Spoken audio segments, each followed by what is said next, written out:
Hi, fifth graders. Welcome back to the Fabled fourth graders of Aesop Elementary. I hope you've been enjoying the book and have laughed along with me and have enjoyed our characters. Today's chapter is entitled, Please Don't Tease Ashley Z. There were three Ashleys in Mr. Jupiter's class, Ashley A, Ashley B, and Ashley Z. Ashley A and Ashley B liked to braid each other's hair, collect unicorns, and do cheers during class kickball games. Ashley Z, on the other hand, liked to play in the dirt, collect bottle caps, and burp the alphabet. This was hardly surprising. After all, Ashley Z was a boy. And don't you forget it, he had hollered just that morning. As usual, the other boys in the class had started the day by making fun of his name. Don't you belong over there? Humphrey had asked when Ashley lined up at the water fountain. That's the girls' line. It was an old joke, but it still made Ashley boil. Oh, yeah, you're really funny, parrot, he retorted. He stomped away as the others hooted with laughter. But the teasing continued. At lunchtime, Emberly said, Mrs. Bunce likes the girls best. Her favorites are Ashley A, Ashley B, and Ashley Z. Then he slapped his forehead dramatically. Oh, wait a minute. You're not a girl, are you, Ashley? Ashley clenched his fists. I'm also not a big jerk like some people I know. Pushing away from his peanut butter and pickle sandwich, he stalked off. Hey, Ham called after him as the others howled with laughter. Are you going to eat that? Ashley was too mad to answer. That afternoon, the children played Factorama Game. Factorama, a game Mr. Jupiter had invented to help them review what they had learned during the week. Today, it was boys versus girls, and Bernadette was up first. Give me a sentence with the words defense, defeat, and detail in it, said Mr. Jupiter. Bernadette thought a moment, then answered, when a horse jumps over defense, defeat go before detail. Oh, sorry. When a horse jumps over defense, now I get it, defeat go before detail. Correct, said Mr. Jupiter. 1 point for the girls. The girls, especially Ashley A and Ashley B, cheered. Mr. Jupiter turned to the boys' team. Calvin was next. If you add 34,317 to 76,188, divide the answer by 3, and multiply by 4, what do you get? The wrong answer, said Calvin. Yes, said Mr. Jupiter. That is exactly what you get. 1 point for the boys. The boys pumped their fists victoriously and barked like dogs. Missy was next. What nursery rhyme dates back to the Great Plague of London in 1664? Easy, answered Missy. Ring around the rosy. Mr. Jupiter nodded. But before he could award the girls a point, Lenny, Bruce, and Humphrey joined hands and danced around Ashley Z. They sang, ring around the rosy, a pocket full of posies, the Ashleys, they all wear gowns. The children shrieked with laughter. Stop it, cried Ashley. But they couldn't. Bruce high-fived Lenny. Oh, man, he hooted. We really burned him that time. That was when Mr. Jupiter roared. Enough! Everyone sit down. The children sat. Mr. Jupiter looked at them with disappointment. You know I do not allow teasing in my classroom. You don't? Said Melvin. The others ignored him. I do not condone name-calling, Mr. Jupiter continued. Mr. Jupiter's such a goody two-shoes, Missy whispered to Rose. Or insults. Party pooper, muttered Victoria under her breath. Or playing mean jokes. Is that practical? Asked Stanford. Besides, Mr. Jupiter went on, there's nothing funny about the name Ashley. Did you know that in the Scottish village of Dundary, where I once worked as a bagpipe tuner, every firstborn son is named Ashley? It means from the ash tree. Really, said Lenny? Did you know that here in the United States, every firstborn daughter is named Ashley? It means, what a sissy. The children laughed again, and Ashley Z jumped up from his chair. I'm going to pound you, Lenny Whittier, he cried. I'm going to mash your face. Calm down, said Mr. Jupiter. No, yelled Ashley. I won't calm down. I'm tired of being laughed at. I'm tired of being teased. Of course you are, soothed Mr. Jupiter. He wrapped his arm around the boy's heaving shoulders. Geez, Ashley, said Lenny. Why are you acting like such a sissy? I was just joking around. It's not funny, hollered Ashley. Mr. Jupiter frowned at Lenny. I don't want to hear another word out of you, Leonard. We'll talk about this after school. Then he turned back to Ashley. Why don't you go get a cool drink from the water fountain? Okay, said Ashley in an anger-choked voice. Shooting Lenny one last poisonous look, he stormed out the door. But the minute he was in the hall, furious tears filled his eyes. But the minute he was in the hall, furious tears filled his eyes. Wasn't there any way to make his classmates stop teasing him? Was he doomed to be kidded about his name forever? He rounded the corner and, good to see you, kid, growled a deep voice. Ashley looked up. He gulped, paled, gave a little groan. There, just a few feet away, stood Tommy, Tarantella, Sant'Angelo. Every kid at Aesop Elementary School knew Tarantella, and every kid avoided him like the cook's tuna oatmeal mush.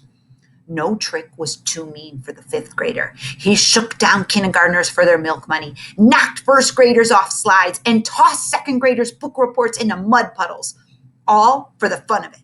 Known for a teasing tongue as sharp as Miss Turner's stiletto heels, Tarantella stood 6 feet tall and had fists as big as ham. Ashley knew he was in trouble. He turned to run. Hey, kid, called Tarantella in an attempt to stop him. Come closer, huh? Ashley vigorously shook his head. Come on, I won't hurt you. I need your help. Look. Tarantella pointed to the seat of his nylon sweatpants. They were caught in a locker. Help me out, will you, kid? Said Tarantella. Was this a trap? Ashley wondered. Some big joke to humiliate him even more? Why should I, he asked. Because I'll pound you if you don't, snarled Tarantella. With a squeak, Ashley backed away. No, wait, Tarantella called. I was just kidding. I didn't mean it, honest. In a desperate tone, and the bully's voice made Ashley stop. Please, kid, begged Tarantella. I can't let anybody see me like this. Ashley kept his distance. Why? He asked. Tarantella suddenly looked sheepish. If the other fifth graders catch me here, I'll never hear the end of it, he admitted. See? I got hooked on Sandy Pepperdine's locker. Huh? Said Ashley. Tarantella blushed. Look, I snuck away from gym class so I could slip a love note into Sandy's locker. And, well, this happened. If I don't get unstuck before gym class ends, I'm going to be the laughingstock of my class. I know how that feels, said Ashley. He took a few cautious steps forward. From down the hall came the shrill sound of Mrs. Gluteal's whistle. Fifth grade, line up, she hollered. Tarantella tugged frantically at his pants. They're coming, he cried. Ashley stepped a little closer. The gym door swooshed open. Hurry, begged Tarantella. Ashley stepped even closer. He could hear the fifth graders shuffling down the hall now. Aw, man, moaned Tarantella. I'm going to get teased. And if I'm teased, I'll end up pounding someone. If I pound someone, I'll end up in Mrs. Struggle's office for who knows how long. I hate being teased. Me too, agreed Ashley. And quicker than Mr. Jupiter's light-year calculator, given to me by the friends at NASA, he had explained, the boy reached forward and freed Tarantella's pants from the locker door. At that moment, the fifth graders turned the corner and swarmed around them. What's going on here, Mr. Sant'Angelo? The fifth grader teacher, Mr. Lipschitz, asked suspiciously. Tarantella plastered a smile onto his face. Nothing, Mr. Lipschitz. I'm just having a chat with my good friend, Ashley, said Ashley. Ashley, repeated Tarantella. Ashley nodded, and Tarantella grinned. I'll see you later, Ashley, he drawled. I'm doomed, thought the fourth grader. First my classmates, and now Tarantella. Life is so unfair. He shuffled back to his classroom. The next morning before school, Calvin tapped Ashley Z on the back. I found this mermaid barrette underneath the monkey bars, he said, grinning. Do you want it? Ashley tried to keep his cool. Come on, you guys, he said. You heard Mr. Jupiter. No teasing in the classroom. But this isn't the classroom, replied Lenny. This is the playground, he smirked. Have you heard the one about the pig-tailed Ashley who... sudden shadow blocked the sun. The boys looked up. They gulped, paled, gave a little groan. Hi, Tarantella, stammered Ashley. He braced himself for the teasing that was sure to come. Don't call me Tarantula ever again, snarled the fifth grader. I'm using a new nickname now. You are? Squeaked Ashley. What is it? What is it? Ashley, said the fifth grader. Ashley? Repeated Humphrey. Mm-hmm, said the fifth grader. His eyes narrowed and his lips twisted into a sneer. And from now on, anytime I hear someone making fun of the name Ashley, I'm going to figure you're teasing me. Who'd make fun of the name Ashley? Sputtered Bruce. No, not me, added Lenny. I think it's a really cool name, said Calvin. The boys scattered. Ashley watched them go and smiled. Thanks, Tarantula, he said. No sweat, kid, replied the bully. With a wink, he sauntered off to scare some third graders, and Ashley sauntered off to his classroom. Moral of the story, one good turn deserves another. Rachel Piffle was the quietest girl in fourth grade. She spoke so softly that no one, not her teachers, her classmates, or even her parents, had ever really heard her voice. For this reason, she was often overlooked. On Tuesday morning, Mr. Jupiter asked, "Is anyone absent?" The students looked around. "Rachel is," Missy finally said. Rachel, who was sitting at her desk, said softly, no one heard her. "Anyone else?" said Mr. Jupiter. The students looked around again. "Just Rachel," said Emberly. Rachel said again. Mr. Jupiter wrote Rachel's name on the attendance slip. "Ashley B," he said, "will you take this to the office?" Rachel tried one last time. No one heard her. Mr. Jupiter clapped his hands. "Everyone, line up, please. It's time for music." Rachel loved music, she said joyfully. No one heard her. In the music room, Mr. Half Note passed out instruments. A triangle for Ashley Z, a tambourine for Bernadette, a slide trombone for Stanford, said Rachel. Mr. Half Note didn't hear her. Rachel helped herself to a pair of cymbals. "Today," said the music teacher, "we will accompany ourselves as we sing the Battle Hymn of the Republic." In the back row, Rachel shivered in anticipation. Music time was the only time she felt free to raise her voice. Mr. Halfnote tapped his baton on the music stand. "Instruments up," he said. He held his hands in the air like a conductor. "And a one, and a two, and a you know what to do." He gave the downbeat. Calvin pumped his accordion. Victoria strummed the zither. Melvin rang his cowbell. The class sang out, "Mine eyes have seen the glory." Confident that no one could hear her above all the racket, Rachel banged her cymbals together and bellowed, "His truth is marching on." It felt marvelous. When they got to the song's end, Mr. Halfnote hollered, "Big finish!" He waved his baton wildly in the air and then pointed it at Jackie, who was playing the kettle drum. Jackie put all her heart and muscle into it. She pounded the drum. She pummeled the drum. She, "Heads up!" she yelped as one of the club-like drumsticks flew from her grasp and whistled through the air. It bounced off Ham's forehead, yow! Bashed into Bruce's upper lip, ouch! Ricocheted off Lil's elbow, owie! Banged into Missy's tummy, oof! Glanced off Rose's knee, yowza! Bopped into Victoria's backside, wah! Smashed Bernadette's pinky, ooh, ah! And rolled to a stop at Rachel's feet. So lost in the music was Rachel that she didn't notice the flying drumstick, her wounded classmates, or the fact that everyone else had stopped singing and playing their instrument. Instead, with eyes squeezed shut, she belted out, "Glory, glory, hallelujah."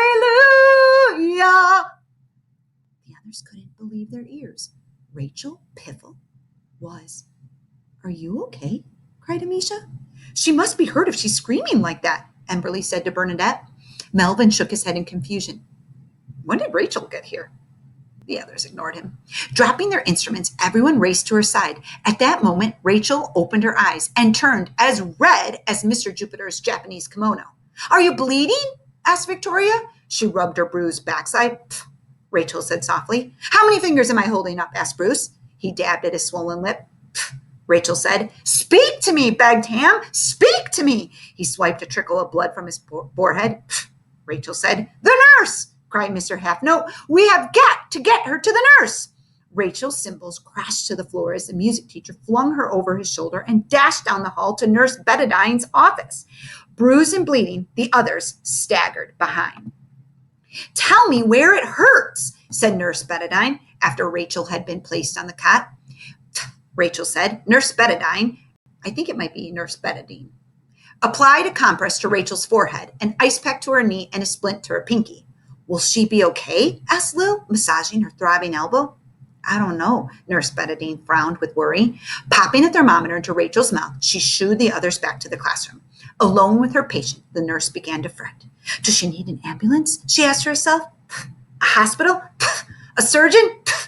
Finally, at last resort, Nurse unwrapped a Band-Aid and stuck it on Rachel's backside. Feel good! I feel good! Rachel sang out. Nurse Betadine looked startled and then smiled. I knew you would, she said. Those Band-Aids work every time. And she sent Rachel back to her classroom. Minutes later, Rachel took her seat behind Victoria.